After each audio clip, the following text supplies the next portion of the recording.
Bluffing is an effective tool in the hands of a skilled poker player, allowing them to win pots with anyone, even with the weakest cards. However, for a successful bluff, certain conditions must be met: late position, a suitable board structure, no more than 2 opponents per distribution, a sufficient pot size, and actions of opponents indicating their lack of strong hands, among many other factors. In this video, we will look at the top 3 situations for bluffing. You will learn when your bluff will look more convincing and compel your opponents to fold. Join our Limbo Poker Union now. Details are in the description. Returning to bluffs, a double flag occurs if you don't hit the board, but the flop contains 2 identical rank cards. Then you can depict trips. To successfully implement such a bluff, you need to study the opponent's range, ensuring there are no cards of the same rank as the paired cards on the flop.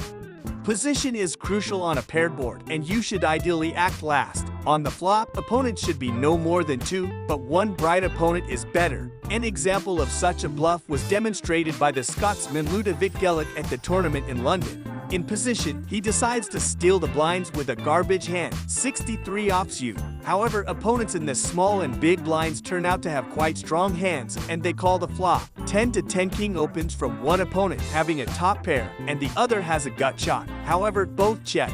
Gelik makes a continuation bet representing a king or 10. Both opponents call again. The turn reveals an ace, bringing a top pair to the small blind. However, the blinds are in no hurry to force events, which our hero takes advantage of. He makes a half-pot bet, and both opponents fold their best hands. He was able to convince the opponents that he has a 10. A semi-bluff on draw flops has an important advantage.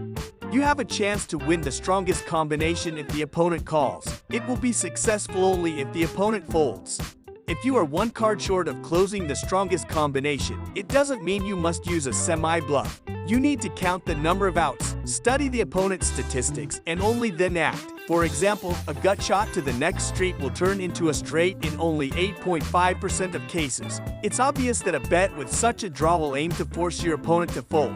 But a flush draw from flop to river will close in 40% of cases. So, when the opponent folds and the desired card appears, you can get chips from him. As an example, a semi-bluff on the river, with which we also took SPD. This time from the main event of 2016, being on the button. Without seeing bets from previous players, Azen Umarov raises with 9 to 10 offsuit. The big blind calls. Vanessa Selps defends with king 4 clubs.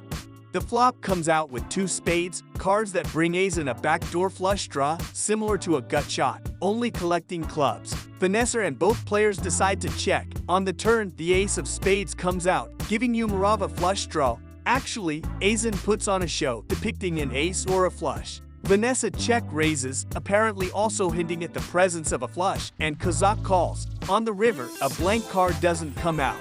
Accordingly, the lasso on a flush is not closed until the heir of Kira. He can't dig out, so all that remains is to bluff to take the bank, which he does after wild boars. An all-in slightly larger than the pot forces Selps to fold. Check raise. A passive player action of check call usually denotes weakness of his hand.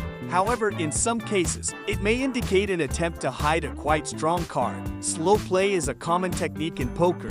Check raise action. When the player checks initially, then after your opponent raises, you raise and indicate slow play. That's why this situation can be used for effective bluffing. Let's look at an example of using check raise on a flush at a live party poker tournament. Live in one of the hands, an American player Taylor was able to successfully realize this bluff. It is worth noting that his opponent was the aggressor pre-flop, with 110 offsuit on the button, wanting to knock his opponent out of the game. However, he came across a 3-bet from our hero with diamonds, king 6, and simply called this bet. The flop revealed a paired board with 2 diamonds. Taylor bet and the opponent called. On the turn, a 9 opened and both poker players decided to check. The river brought a second 9, and after some thought, Taylor checks. The opponent interprets it as a sign of weakness and tries to squeeze Taylor out of the bank with a bet.